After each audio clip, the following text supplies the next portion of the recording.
ces mots, lève-toi, va à Ninive, la grande ville, et crie contre elle, car sa méchanceté est montée jusqu'à moi.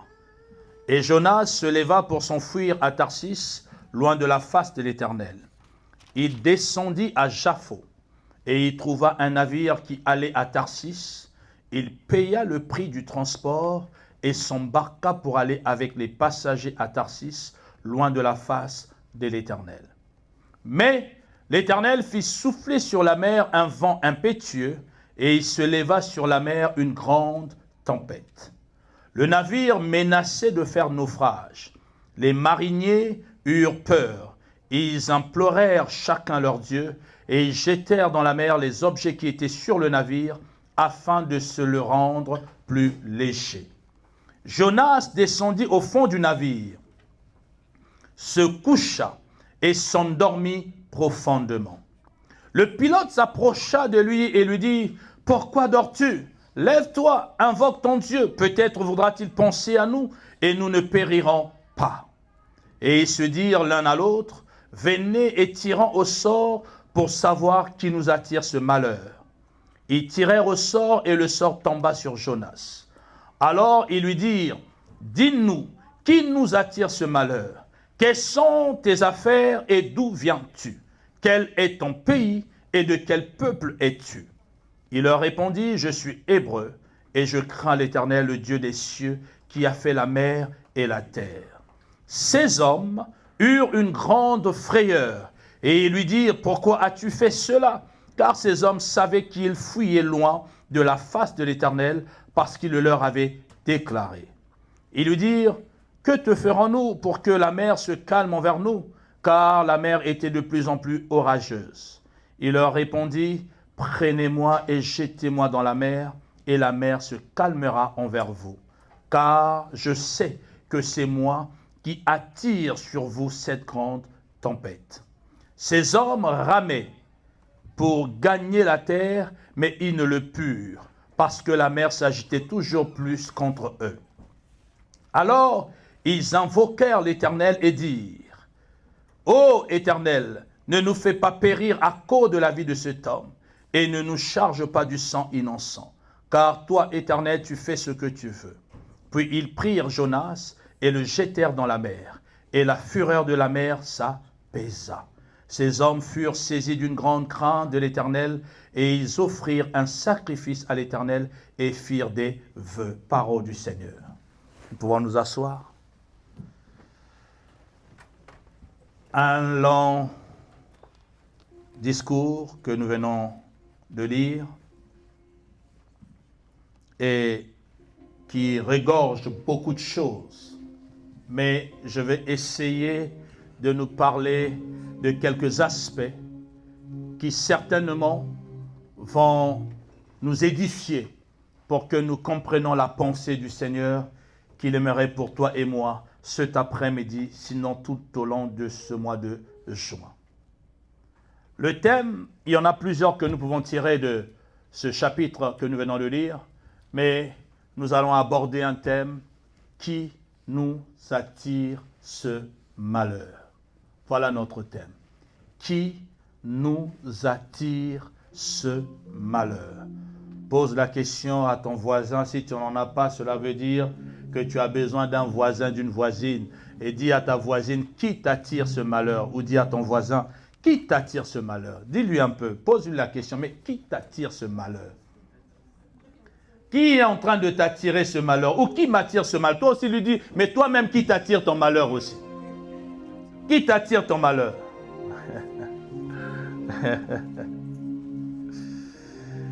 Vous savez, dans la vie, chacun de nous a son parcours.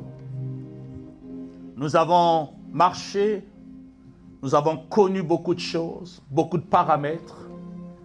Nous venons de quelque part, nous avons une histoire. Et durant notre marche sur la terre des hommes, il y a eu beaucoup de choses. Nous avons eu à rencontrer beaucoup de personnes. Nous avons eu à vivre beaucoup de circonstances. Et quand nous arrivons à un stade de notre vie, il se pose une question, pourquoi est-ce que tant de choses m'arrivent à moi? Ou ce que je suis en train de vivre, quelle est la source de ce que je vis. Quand nous ne nous posons pas des bonnes questions, il est difficile de mettre un doigt sur la véritable cause à notre problème. Et chrétiens que nous sommes, nous ne vivons pas un épanouissement réel de notre vie chrétienne parce que nous passons à côté des bonnes questions que nous devons nous poser. Nous vivons une vie où nous acceptons certaines réalités, mais nous ne nous posons pas la question « Qu'est-ce qui fait que je vive une telle vie ?» Et pourtant, la Bible est vraiment gorgée de plusieurs promesses et que notre Dieu, la Bible déclare, il est tout puissant, mais la réalité de la vie chrétienne, la réalité de notre quotidien nous emmène à se poser certaines questions. Qui est celui-là ou qui est celle-là qui m'attire ce malheur? La Bible nous présente Jonas que le Seigneur va envoyer. Ici, il n'est pas question d'un homme qui est peut-être rempli des démons ou quoi que ce soit, mais un messager du Seigneur. Et Dieu mandate Jonas d'aller livrer un message à Ninive pour que ce peuple se répande et qu'il revienne à l'Éternel. Parce que Dieu était sur le point de frapper Ninive comme il l'avait fait aussi à l'époque de Sodome et Gomorrhe. Alors pour épargner des vies, Dieu va demander à son serviteur Jonas, je te confie cette mission, va parler au roi de Ninive, au peuple de Ninive, parce que ma colère est sur le point de s'abattre sur ce peuple. Alors Jonas, recevant la mission, décide dans son parcours de ne point aller à Ninive, mais d'aller plutôt à Tarsis. Donc il va faire chemin inverse pour fuir la mission que Dieu lui avait confiée, parce que Jonas s'est dit que de toute façon, si je vais, Dieu va pardonner. Donc pour lui, il n'avait aucune importance d'aller parler à Ninive. Il ne voulait pas. Donc il veut se soumettre à une autre volonté. Il va vouloir changer de direction dans sa vie. Alors il prend le navire qui allait à Tarsis et il va embarquer dans le navire. La Bible dit qu'il va payer son ticket comme un bon citoyen. Et il va rentrer dans ce navire et paisiblement, il va rester comme monsieur tout le monde dans le navire. Alors le navire va commencer à jeter son ancre et prendre donc sa direction vers Tarsis. La Bible nous dit, pendant qu'il naviguait, voici, il a commencé à avoir des tempêtes. L'eau a commencé à s'agiter. Il y a eu du vent qui commençait maintenant à souffler. Le bateau ou le navire commençait à perdre son équilibre. Alors quand il y a des vagues, des torrents et plein de choses, alors il y a eu panique à bord. Et quand il y a eu panique à bord, tout le monde se posait la question. Le commandant se posait la question, mais ce n'est pas normal ce qui nous arrive. Qu'est-ce qui nous arrive? Est-ce qu'il y a un problème de surpoids? Est-ce qu'avons-nous tellement chargé notre navire? Alors la première ou le premier réflexe d'un bon commandant, c'est de dire, il se peut qu'on porte trop de choses. Vous savez, dans la vie, frères, quand nous nous examinons, il y a des choses que nous portons sur nos épaules que nous ne sommes pas censés porter. Dans la vie, il y a des responsabilités que nous prenons que nous ne sommes pas censés prendre ces responsabilités. Car cela devient un poids dans notre parcours. Et au lieu d'atteindre l'objectif en temps normal, nous retardons. Nous retardons beaucoup de choses dans nos vies. Cet après-midi, ma première question que je vais nous poser, qu'est-ce que tu portes sur tes épaules de trop? Quelle est la chose que toi tu as de trop sur toi? Nous acceptons de faire beaucoup de choses que nous ne sommes pas capables de faire et cela devient un poids, une lourdeur dans notre marche chrétienne. Il y a des engagements que nous prenons que nous ne devrons pas prendre dans notre vie parce que ces engagements deviennent un poids. Que ça soit dans nos relations quotidiennes, que ça soit dans notre vie sociétale, Bien-aimé, il y a des choses que tu ne dois pas porter sur toi parce que cela devient un poids. Et quand nous nous retrouvons devant une bataille, si nous ne sommes pas réellement bien équipés, mais nous sommes trop équipés, alors nous pouvons perdre certaines batailles. C'est pourquoi David, quand il se retrouve dans la bataille et Saoul lui donne ses équipements, il se rend compte que ces équipements sont tellement lourds pour moi. Si je les porte, je risque de perdre la bataille. Alors, il va refuser de porter ces éléments sur lui. La première réflexion que je voudrais que tu te poses dans ce parcours, afin d'identifier qui est celui-là qui apporte le malheur, qui t'attire le malheur, il faut d'abord se poser la question, est-ce que moi-même, je ne suis pas celui qui attire le malheur? Par mes engagements, par des choses que j'accepte de porter, par des choses que j'accepte d'avoir, je peux être celui-là qui m'attire à moi-même mon malheur, contrairement à quelqu'un d'autre. Je vais essayer d'illustrer cela avec, vous savez, la Bible dit, venez à moi vous tous qui êtes chargés et fatigués. Alors, tu as un gros fardeau sur toi. Au lieu de te décharger de ce fardeau, mais tu arrives en cours de route, tu vois quelqu'un avec son fardeau, tellement que tu es un bon samaritain, tu vas vouloir prendre encore ce fardeau et mettre sur ta tête, alors que tu avais déjà un premier poids. Tu ne t'es pas déchargé de ce poids. Tu veux encore emporter un autre poids sur toi. C'est-à-dire, dans notre parcours chrétien, nous avons besoin de se décharger de beaucoup de choses. Dans notre parcours, nous avons besoin de se décharger de beaucoup de choses. Il y a une attitude que j'ai et que tant que je ne me suis pas débarrassé de cette attitude, cela est en train d'être un frein à mon épanouissement parce que cela est un fardeau pour moi. La vie chrétienne est une vie où nous devons nous examiner quotidiennement. Nous devons nous poser des bonnes questions chaque jour. Et si nous ne rentrons pas dans une bonne réflexion, nous passons à côté de ce qui est essentiel à notre vie. Il y a des choses en nous, si nous ne nous débarrassons pas de ces choses vont attirer encore d'autres mauvaises choses qui deviendront un poids lourd et incapables de se débarrasser, alors nous allons chavirer avec.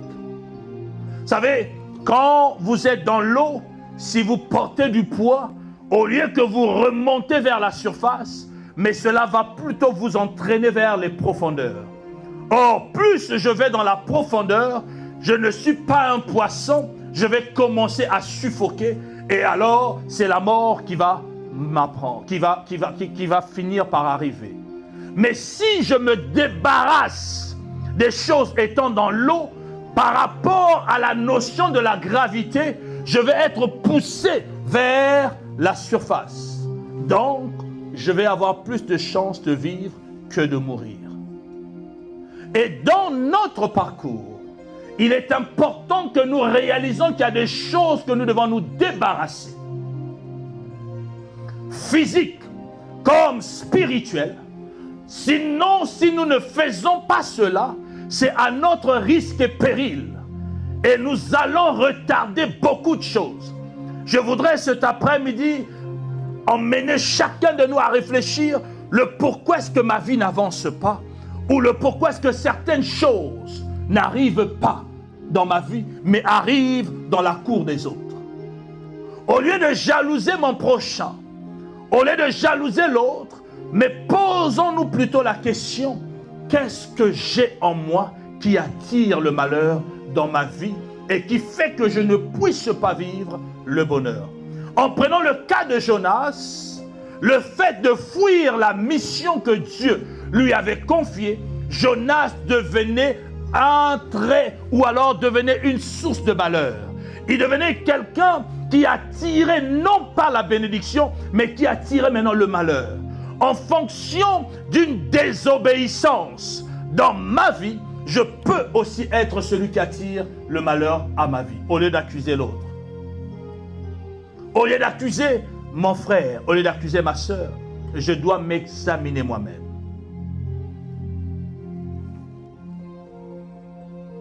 Si je ne m'examine pas, j'aurai tendance à jeter toujours la pierre dans la cour de l'autre. J'aurai tendance à dire toujours c'est la faute de l'autre. Vous savez, même dans les relations que nous avons, que ça soit amical, que ça soit familial, que ça soit, je ne sais pas, marital, très souvent, le manque d'examen de soi nous pousse toujours à imputer le tort vers l'autre. Je reprends.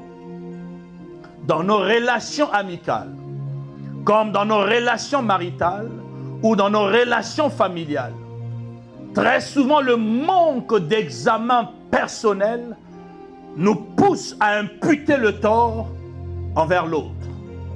Mais quand nous nous examinons nous-mêmes, nous arrivons à prendre conscience qu'en réalité, nous avons beaucoup de choses en nous que nous devons nous débarrasser avant de demander à l'autre de se débarrasser d'une chose.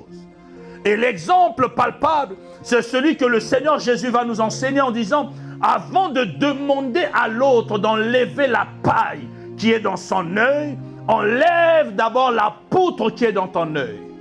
Et cet exemple, le Seigneur veut dire que j'ai beaucoup de choses en moi que je dois me débarrasser avant de demander à l'autre de se débarrasser d'une chose ou de 1000 choses, peu importe le nombre. Mais l'important, c'est que je réalise d'abord moi-même. On dit souvent, la charité bien ordonnée commence par soi-même. C'est-à-dire, avant de dire que la parcelle ou la cour de mon voisin est sale, est-ce que j'ai d'abord balayé ma propre cour?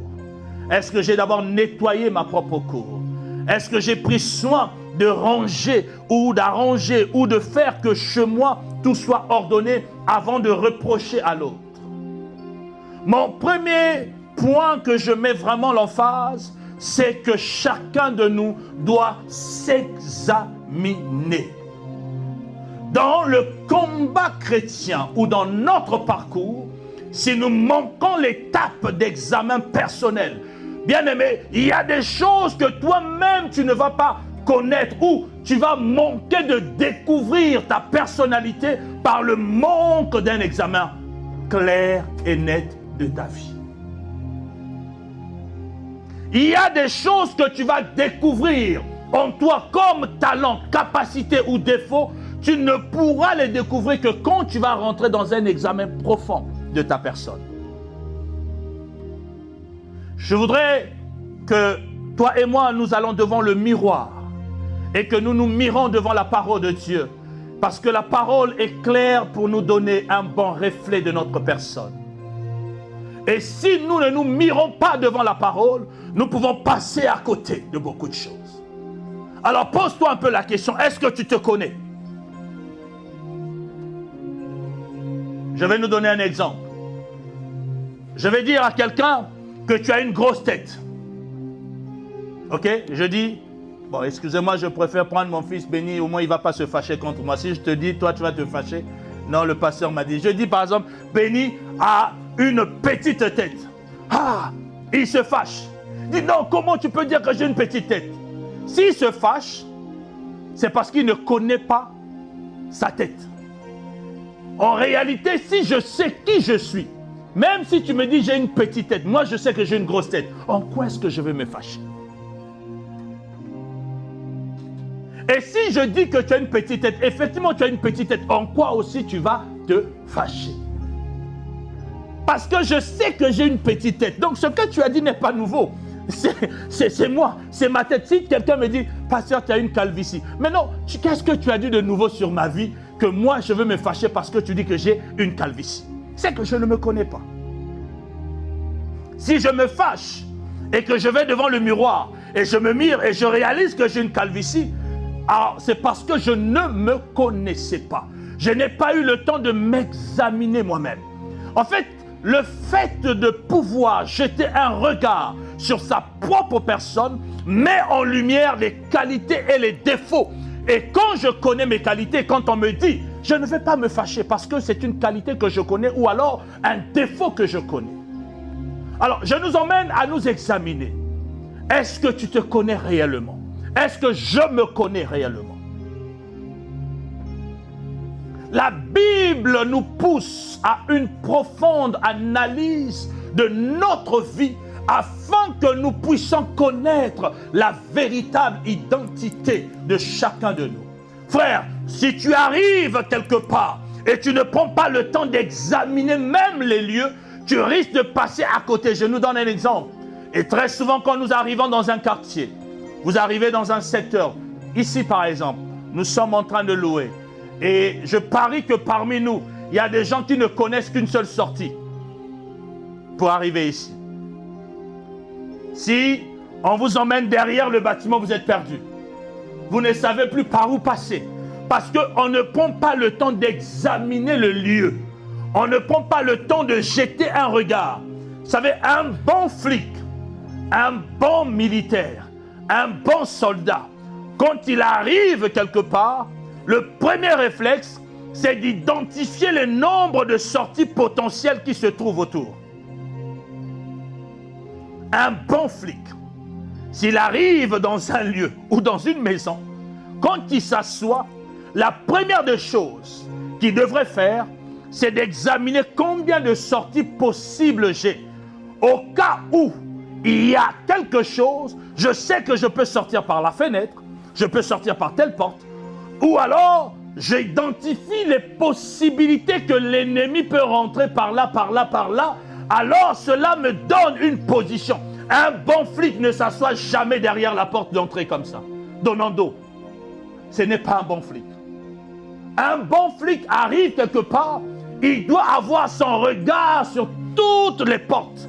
Pourquoi? Parce que je peux identifier l'ennemi venant de loin.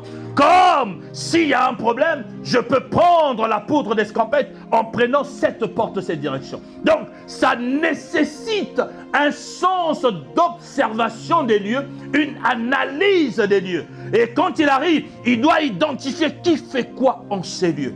Qui est qui? Parce que si je n'identifie pas ou je n'examine pas, il est difficile que je puisse recevoir la bonne chose, ou alors je m'expose aussi à un danger potentiel.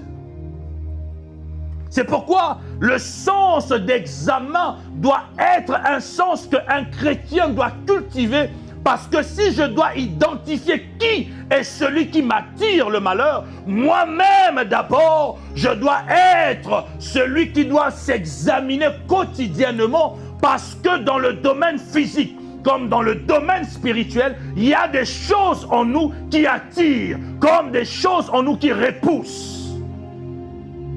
La loi d'attraction. Pose-toi la question, pourquoi tu attires toujours un type de personne? Pose-toi la question, pourquoi est-ce que tu attires toujours un type de gens autour de toi?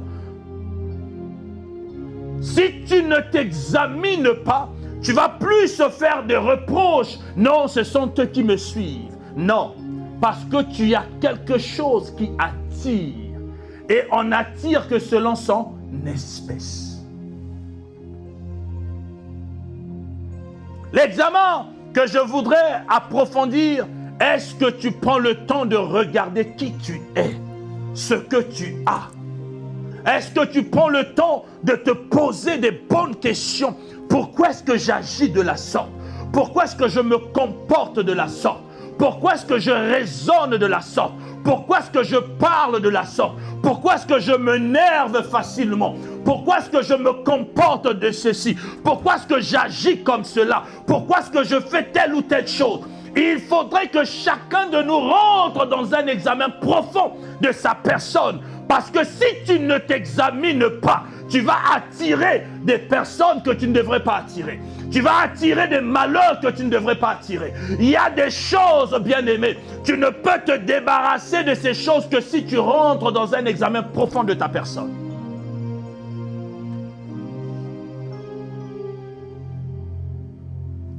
Nous grandissons nous amassons beaucoup de choses.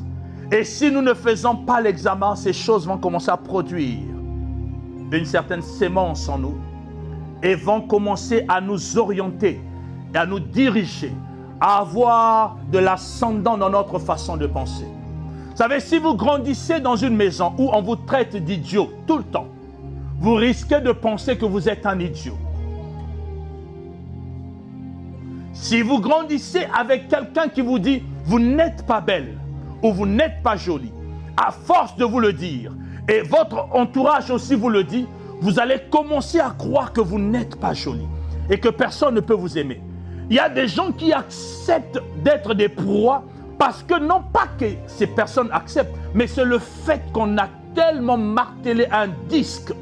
Et comme ils n'ont pas eu le temps de s'examiner, de connaître la vraie valeur de qui ils sont ou elles sont, acceptent une pensée et cette pensée commence à diriger leur vie et devient maintenant une porte de malheur dans leur vie. Je voudrais que tu puisses te mirer, non pas selon la société, mais mire-toi selon la parole. C'est pourquoi Paul nous dit, ne vous conformez pas au siècle présent, mais soyez quoi? Renouvelés. Donc quand on parle du renouvellement, ça veut dire que je dois être à nouveau. Donc parce que j'avais déjà une identité, j'avais déjà un caractère ou une caractéristique. Mais le Seigneur m'interpelle de pouvoir ouvrir mes yeux, que j'examine afin que je sois renouvelé selon la pensée de l'esprit, non pas selon la pensée du système, parce que le système nous tue. Est-ce que tu fais un examen de ta personne? J'aimerais que nous nous posions la question, pourquoi je suis paresseux? Pourquoi tu es paresseux? Pourquoi tu es paresseuse? Est-ce que tu t'es posé la question? Est-ce que tu as eu le temps d'examiner pourquoi est-ce que tu es paresseux ou pourquoi est-ce que tu es paresseuse? Pourquoi tu es un lazy boy? Pourquoi tu es lazy? Pose-toi la question, pourquoi tu es tout le temps lent dans ce que tu fais? Est-ce que c'est ta nature? Vous savez, dans la forêt, il y a plusieurs types d'animaux. Il y a des animaux qui sont très rapides, d'autres qui sont très lents. Si tu croises un léopard qui est lent, il y a un problème dans sa nature. Si tu croises un tigre, on dit quoi? Le tigre ou la tigre? Hein? Hein? Oh, mais vous ne m'aidez pas? On dit quoi, maestro? On dit c'est mon tigre. Hein? Ah, j'aime maestro, il a simplifié. On levait le là et là, tigre. Là, il n'y a pas d'erreur. Tu es sûr que tu as dit un bon mot. Et vous croisez un lion qui n'arrive pas à courir à 100 à l'heure, il y a un problème dans la nature du lion. Et si vous croisez une tortue qui court plus qu'un lion, il y a un problème dans la nature de cette tortue. Il y a quelque chose qui ne va pas. Est-ce que réellement c'est une tortue? Si vous voyez un chien rentrer ici, et un chien est censé marcher à 4 pattes, mais le chien marche avec 2 pattes, et qui vient dire à papa Oliveira, bonjour papa Oliveira, même toi-même tu vas dire il y a un problème avec ce chien-là. Ce n'est plus un chien qui me parle. Pourquoi? Parce que nous connaissons la nature de ce chien ou de cet animal. Alors la question que je te pose et que je me pose, est-ce que tu connais ta nature? Est-ce que tu prends le temps de t'examiner et que tu te caractérises à quoi? Est-ce que tu arrives à prendre le temps dans ta journée ou quand tu te lèves à t'examiner ou à faire un bilan de ta journée pour que tu identifies qu'est-ce que j'ai fait qui a marché, qu'est-ce que j'ai fait qui n'a pas marché et qu'est-ce qui a été la cause? Parce que quand on ne se pose pas des questions et on y va et on vit comme monsieur tout le monde, bien aimé, il y a des choses que tu ne vas jamais comprendre. Le combat que tu mènes, et là je suis que dans le volet physique, mais dans le volet spirituel, tu vas comprendre que le type de combat que tu as caractérise aussi la nature de qui tu es. Quand tu ne prends pas conscience de la réalité spirituelle comme de la réalité physique, parce qu'en réalité, frère, nous sommes tous enfants de Dieu, mais nous n'avons pas les mêmes grâces, nous n'avons pas les mêmes destinées, nous n'avons pas la même nature. Et nous pouvons tous être enfants de Dieu. D'ailleurs, la Bible nous dit, nous avons un seul corps, mais le corps que nous avons, chaque membre a sa nature, chaque membre a sa fonctionnalité, chaque membre a sa manière d'agir, chaque membre a sa manière de sentir les choses. Et pourtant, c'est le corps qui ressent la douleur que je peux ressentir à la main, et ce n'est pas la même douleur que je vais ressentir à la tête. Et pourtant, c'est le corps. Mais chaque membre a une spécialité quelconque. Si tu n'apprends pas à connaître la fonctionnalité réelle de ce membre, tu peux passer à côté de l'utilité de l'homme. Je donne un exemple. La main est censée prendre quelque chose. Toi, tu veux prendre la chose avec ta tête. Vous voyez qu'il y a quelque chose qui ne matche pas là. Hein? Pour prendre la nourriture, je suis censé prendre ma main, utiliser ma main, ou même si je veux soulever cette tablette, il y a une facilité. Je la soulève avec ma main. Mais si je décide de dire que non, c'est mon ventre qui va soulever ça, il y a un problème. Je vais passer des heures et des heures de travail et d'exercice, même si je décide que c'est mon pied. Frère, avant que le pied n'arrive, tu vas avoir beaucoup d'exercices à faire pour arriver maintenant à contrôler. Parce que quelqu'un qui n'a pas de main est obligé d'utiliser peut-être un membre. Donc forcément, va travailler tellement dur pour faire que le pied, même quand son pied devient capable de remplacer un peu la main, ne fera jamais comme la main. Parce que la nature de la main, c'est l'automatisme, c'est-à-dire une facilité d'attraper les choses, une facilité de faire, parce que sa nature automatique l'emmène à cette facilité de faire. Mais quand j'utilise un autre membre en voulant faire ce que la main fait, cela devient un peu anormal et je veux commencer à attirer certains malheurs. C'est-à-dire, le pied, avant de soulever le verre, je vais casser 10 verres. Parce que le pied n'a pas la même attraction de pouvoir prendre le verre facilement. Avant que j'en arrive, je vais casser un nombre de verres. Mais la main a la facilité de prendre le verre et de le poser à un autre endroit. Pourquoi? Parce que j'ai examiné mon corps et je sais que la main doit faire, mais pas le pied. Si j'utilise le pied à la place de la main, frère, il y a un problème. D'ailleurs, je nous prends un exemple simple. Si au lieu de marcher tel que je suis, et vous imaginez que c'est ma tête qui est en bas, mes pieds en haut, et je vous parle, vous allez dire, il y a un problème. La tête ne peut pas prendre la place des pieds, comme les pieds ne peuvent pas prendre la place de la tête. Si je n'examine pas et je commence à marcher la tête, je deviens quelqu'un d'anormal. Je veux nous emmener à comprendre qu'il y a le poids en nous. Avant que nous ne puissions rentrer dans la profondeur de qui est celui qui attire, c'est-à-dire de voir la paille ou la paille qui est plutôt chez l'autre, j'aimerais que toi et moi, cet après-midi, nous examinons la poutre qui est d'abord en nous.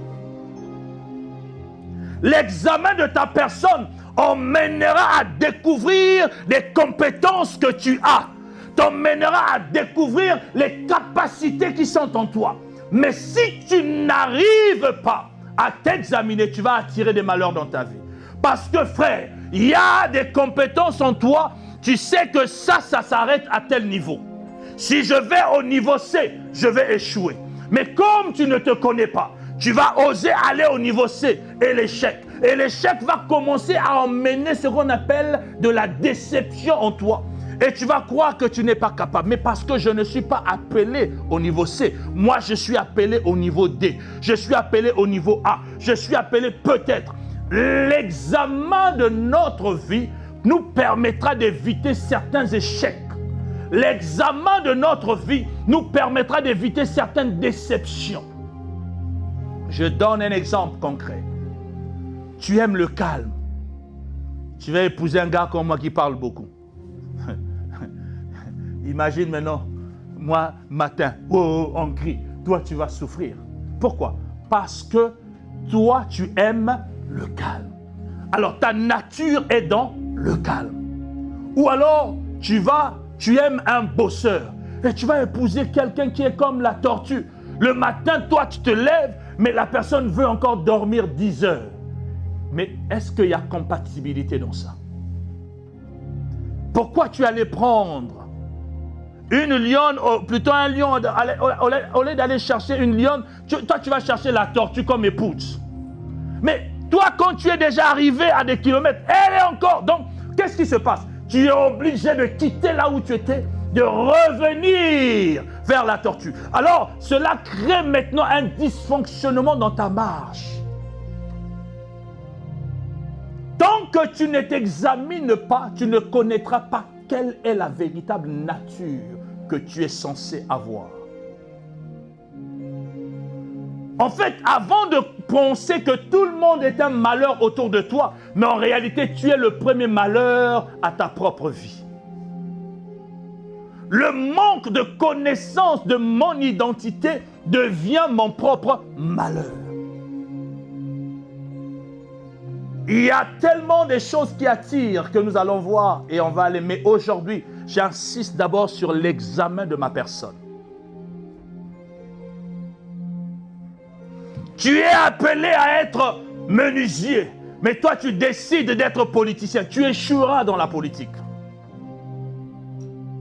Tu es appelé à être maçon, mais toi tu décides d'être boulanger. Imaginez le maçon et la boulangerie. Ce n'est pas deux choses pareilles. Il y a une différence. Mais comme tu ne te connais pas, et donc tu es dans la maçonnerie, ça fait 10 ans, 15 ans que tu es dans la maçonnerie. C'est toi, d'ailleurs même les maisons que tu construis, mais tu te forces à construire. Mais bizarrement, quand on t'invite dans une soirée, on te donne un peu le pain. Quand tu fabriques juste le pain comme ça, tout le monde est content de manger. Mais toi, tu n'arrives pas à voir que ta nature est une nature de boulanger. Donc, tu fais souffrir les gens à sortir beaucoup d'argent, à réparer tes murs, à réparer ta... Tu n'es pas un peintre. Non, peinture, moi je suis... Donc, tu peinture, mur abattu, comme rouge, noir. Mais toi, quand on te donne la décoration, c'est une facilité que tu arrives à comprendre les choses. Mais yo, que la décoration, toi, tu es tellement tanné, tellement dans ton truc de peintre. Et donc, là, tu fais acheter les gens même des peintures qui coûtent excessivement cher. Alors que si tu étais un connaisseur, tu allais trouver une bonne qualité de peinture qui coûte moins cher et les gens allaient faire des économies et à la fin te dire que tu es un bon peintre. Mais toi, tu es dans la peinture, parce que tu n'as pas eu le temps de t'examiner. Vous allez voir que les choses où nous nous trompons très souvent, ce sont des choses qui sont des indicateurs pour nous montrer que là, ce n'est pas notre domaine. Il y a des choses où nous faisons avec facilité. Ce sont des indicateurs pour nous montrer que ça, c'est un talent caché en nous. En fait, il y a quelque chose en nous. Si nous ne l'explorons pas, nous allons passer à côté d'une bénédiction. Nous souffrons, nous voyons toujours que c'est dans la cour de l'autre que toute chose est bonne. Nous voyons toujours que c'est dans la parcelle de l'autre qu'il y a la facilité. Mais il y a des choses qui sont en nous. Si nous prenons le temps simplement de bien regarder, nous allons identifier les potentialités en nous que le monde attend avec un ardent désir parce que tu as quelque chose en toi. Non seulement que tu dois te débarrasser, mais il y a quelque chose que tu peux produire. Tu nous fatigues alors que tu es un intercesseur né. Mais il y a des gens, je donne un exemple. Toi, prier 5 minutes, c'est déjà au moment quand ça malewa, au moment quand ça déjà foufou. Dès qu'on passe 5 minutes de prière, toi, tu penses déjà à la nourriture ou à la série où tu es déjà ailleurs. Mais au lieu de quitter l'intercession, on n'a pas une intercession. Moi, je dois être dans le groupe des intercesseurs. Mais qu'au bon de la même scène, dès qu'on commence, alléluia, alléluia. Après, c'est toi qui commences à regarder tout le monde. Tu regardes les autres. Tu n'as pas, mais tu veux être là. Tu n'as pas cette chose. Donc, c'est comme moi. Moi, j'aime chanter. Je sais que le chant n'est pas ma chose. Organe de gauche à droite, je vais te frustrer. Mais vous voyez un peu comment têtu est. Mais toujours moutou, on a têtu. Donc vous ressentez que ça c'est un têtu. Passer aux têtu, bimana chante. faut le lui dire. Il faut dire à votre pasteur, Bimba Nachantre, tu nous fatigues avec ta voix. Tu es un têtu. Sors de là, va faire autre chose. Laisse-nous le groupe. Parce que frère, tant que nous ne nous examinons pas, nous allons frustrer. Nous allons frustrer autour de nous. Parce que nous allons prendre la place de quelqu'un que je ne devrais pas prendre la place. Je veux faire la chose que je ne suis pas censé faire. Et ce que je suis censé faire, au lieu de la faire, je ne la fais pas. Pourquoi? Parce que je ne prends pas le temps de m'examiner. L'histoire de Jonas a un enseignement capital pour nous chrétiens. Avant de jeter la pierre, regardons d'abord notre propre vie à nous. Pourquoi tu échoues tant dans ta vie? Pourquoi les choses ne marchent pas dans ta vie?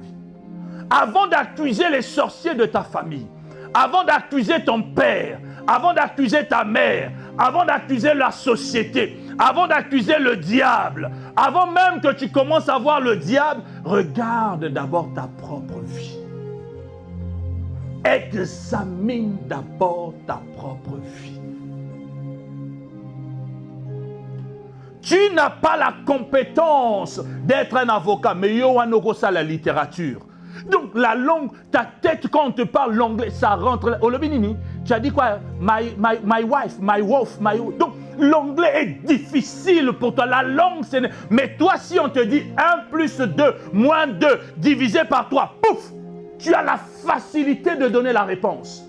C'est-à-dire que mon domaine n'est pas dans le domaine de l'avocat, mais mon domaine à moi est dans le domaine de calcul. Je n'ai pas la compétence d'être secrétaire. Ce botianga qui est secrétaire, nabano kangla batu kanda. Donc, moutaïka a dérangé, le directeur n'est pas là. Donc, désagréable. Mais toi, si on te donne Ote Kamalewa, oh, comment tu vends ça avec un gros sourire? Donc tu as la clientèle qui arrive.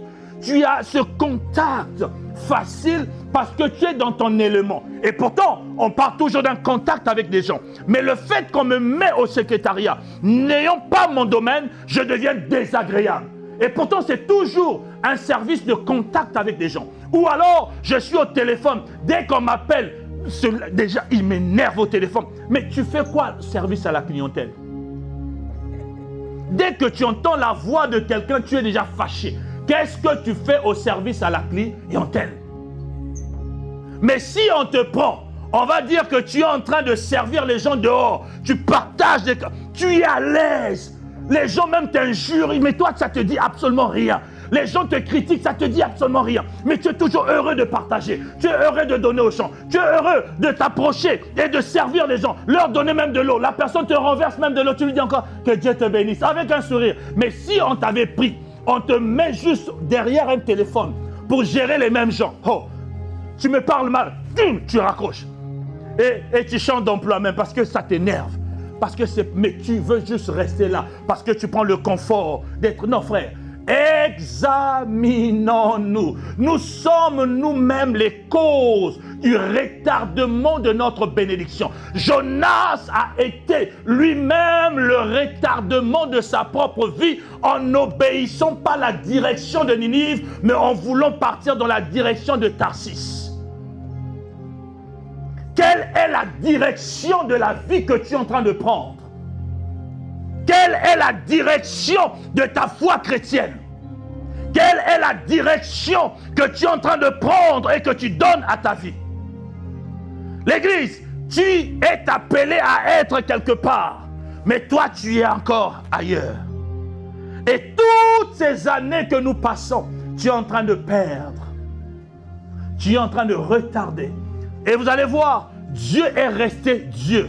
Cela n'a pas changé la nature de Dieu jusqu'à ce qu'à la fin, Jonas est reparti où? À Ninive. Mais après combien de temps, combien de dégâts qu'il a créés en cours de route parce qu'il n'a pas voulu être là où Dieu voulait qu'il soit.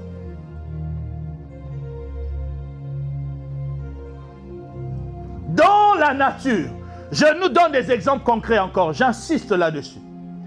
Tu aimes, surtout nos jeunes mamans, là, les célibataires, là, vous aimez, donc tu vas prendre un gars mince, donc Mais quand il regarde le baraquet, il passe. Ceci est Dieu, n'arrête mon thème. Parce que tu vois que toi, tu te balades avec. Il est mince. Mais ce n'est pas ton style. Mais qui t'a dit d'aller prendre le mince? Toi, c'est le bas. C'est parce que tu ne te connais pas. Parce que quand tu te connais, frère ou ma soeur, il y a des choix que tu feras dans la vie qui seront des choix réfléchis. Même si quelqu'un venait te présenter l'or et l'argent, mais le fait que je sais que ce n'est pas dans ce domaine que moi je peux m'épanouir, j'y n'irai pas. Je choisirai l'endroit où je dois m'épanouir. En fait, je suis en train de dire, Église, apprends à te connaître toi-même. Apprends à t'examiner. J'insiste sur le mot examiner. Beaucoup de souffrances dans nos vies parce que nous faisons des mauvais choix, non pas parce que ces gens-là sont mauvais, mais parce que nous n'avons pas eu connaissance de qui nous sommes. Il y a des relations que nous entamons dans la vie, des amitiés que nous entamons dans la vie, du travail que nous faisons dans la vie, parce qu'on n'a pas pris le temps de s'examiner, mais on a suivi la masse, on a suivi le mouvement, on a suivi ce que les gens disent. Et nous n'avons pas le temps. Regardez, même en termes d'information, des fois nous véhiculons une information que nous n'avons pas eu le temps de regarder si elle est vraie ou pas. J'ai juste entendu. Moi aussi je balance. Mais un chrétien n'est pas une boîte postale qui reçoit et transfère. Un chrétien est une boîte qui examine le contenu, qui examine le sens, qui examine la portée, qui examine l'impact, qui examine l'importance. Avant de pouvoir transmettre, je dois être certain que ce que j'ai reçu est une bonne chose parce qu'en toi, tu as la capacité de transformer ce qui est mal en bien. Et quand tu connais cette capacité, tu donneras ce qui est bon autour de toi. Mais très souvent, nous donnons du vinaigre parce que nous-mêmes, nous sommes pollués et nous ne nous connaissons pas. Et quand nous recevons une sémence, nous diluons encore du vinaigre autour de nous. Alors, autour de nous, il n'y a aucune bénédiction parce que nous ne nous connaissons pas. Cet après-midi, est-ce que tu as eu le temps de regarder qui tu es réellement? Nous sommes au 6e mois. Depuis que tu as commencé janvier jusqu'à ce mois, as-tu eu le temps de te poser la question pourquoi est-ce que telle chose ne change pas dans ma vie? Ou tu as seulement vu, c'est le diable qui est là? Est-ce que c'est faux? C'est peut-être pas faux. Mais avant d'en arriver là, aie l'habitude d'abord de regarder autour de toi, ta propre cour. Aie l'habitude d'examiner d'abord ta propre personne. Il y a des attitudes en nous qui vont attirer des bonnes personnes comme des attitudes en nous qui vont rejeter des bonnes personnes ou attirer des mauvaises personnes ou attirer des problèmes. Il y a des gens qui attirent des problèmes. Maintenant, nous allons aller dans le volet spirituel. Je me souviens, quelqu'un m'a dit, il était sur une moto, quelqu'un le regarde et dit, toi, tu m'énerves. Ils ne se connaissent ni d'Adam ni Ève. Donc vous comprenez maintenant quand le spirituel parle maintenant avec le spirituel. La personne ne se connaît pas. Ils ne se connaissent pas, les deux ne se connaissent pas. Mais l'autre a le Saint-Esprit, l'autre n'a pas le Saint-Esprit. Alors celui qui n'a pas le Saint-Esprit, voyant l'autorité, et comme il venait de chasser les démons, et voilà que quand ils arrivent, juste comme ça, le gars dit, je ne suis pas content de toi. Oh, mais tu n'es pas content de moi, qu'est-ce que j'ai fait? Non, ce que tu es en train de faire là, je ne suis pas content de toi. Mais on se connaît? Non, on ne se connaît pas. Mais toi là, je ne suis pas content. Il faut laisser les choses des gens tranquilles. Et vous comprenez là quoi? C'est que lui, il a quelque chose. Sa nature est en train de démontrer que ce n'est pas la même nature que le côté spirituel. C'est comme aussi dans la spiritualité, vous allez voir que vous êtes imbibé d'un esprit mauvais, vous allez attirer des menteurs autour de vous. Pourquoi? Parce que l'esprit du mensonge est en vous. Et vous devenez une bande de menteurs. Et si tu t'entoures des menteurs, c'est parce que toi-même, tu as la racine, tu as la sémence du mensonge en toi.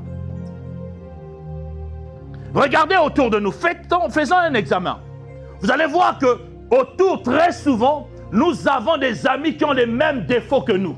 Nous avons des personnes autour qui ont les mêmes défauts que nous. Pourquoi? Parce qu'en nous, il y a une sémence qui attire aussi d'autres personnes qui ont cette sémence. Et si je ne regarde pas, je ne vais même pas me rendre compte que je suis autour des farceurs, parce que moi-même aussi, je suis farceur. N'est-ce pas, il y a un adage qui dit, dis-moi avec qui tu fréquentes et je te dirai qui tu es. Tu fréquentes qui? Toi, tu peux dire, je suis calme. Mais quand on voit autour de toi, bah toi, songi, c'est que toi aussi, tu es songi. Tu aimes le songi en douceur. Mais yo bim ça noté. Vous savez, il y a des gens, ça au moins tu peux croire que lui a ton à rater. Mais il balance juste un petit mot, tui, et ça lui frrr. Donc lui, en fait, a sa levure. Vous voyez la levure, hein? Lui, ou encore c'est juste une petite goutte d'huile. Oh non, c'est l'eau qui vient dans l'huile qui fait tchoua ou c'est l'huile qui vient dans l'eau qui fait tchoua? Quand on cuisine là, c'est l'eau hein, qui fait poids dans la poêle. Bon, imagine tu as ta poêle d'huile. Donc l'huile là, c'est des moqueurs tous. Toi, tu es juste une petite goutte d'eau. Et la petite goutte d'eau vient dans la poêle, ça fait beaucoup de bruit. Ça, c'est toi. Mais toi, tu diras, moi, je ne suis qu'une goutte d'eau. Je ne suis pas l'huile. Mais en réalité, tu y es le promoteur de la chose. La sémence qui est en toi. C'est quoi cette sémence? Tout le long du mois de juin, nous allons parler de qu'est-ce qui m'attire ce malheur. Aujourd'hui, je veux juste nous conscientiser sur nous-mêmes d'abord. Avant que nous ne promenions notre regard sur ce qui nous entoure, regardons-nous nous-mêmes, examinons-nous nous-mêmes. Rentrons dans la profondeur de l'Esprit de Dieu. Et la bonne manière de s'examiner, c'est d'être sincère devant le Seigneur. C'est de venir devant Dieu et dire, Seigneur, regarde-moi tel que je suis. Dis-moi qui je suis. Et commence à accepter ce que le Seigneur va te dire. Ne viens pas avec des préjugés devant le Seigneur. Le manque d'honnêteté devant Dieu va faire fausser beaucoup de choses. Le manque de sincérité, le manque d'humilité et la prétention croyant que je suis juste. Parce que très souvent, ce que nous faisons, nous pensons être justes devant Dieu. Nous pensons être meilleurs ou nous nous comparons à beaucoup de choses ou à d'autres personnes. Ne te compare pas à d'autres. Mais viens tel que tu es devant le Seigneur et demande au Saint-Esprit de te montrer qui tu es. C'est pourquoi je vais nous inviter à se tenir debout et à demander cet après-midi, Saint-Esprit, parle-moi, montre-moi qui je suis, quelle est ma nature,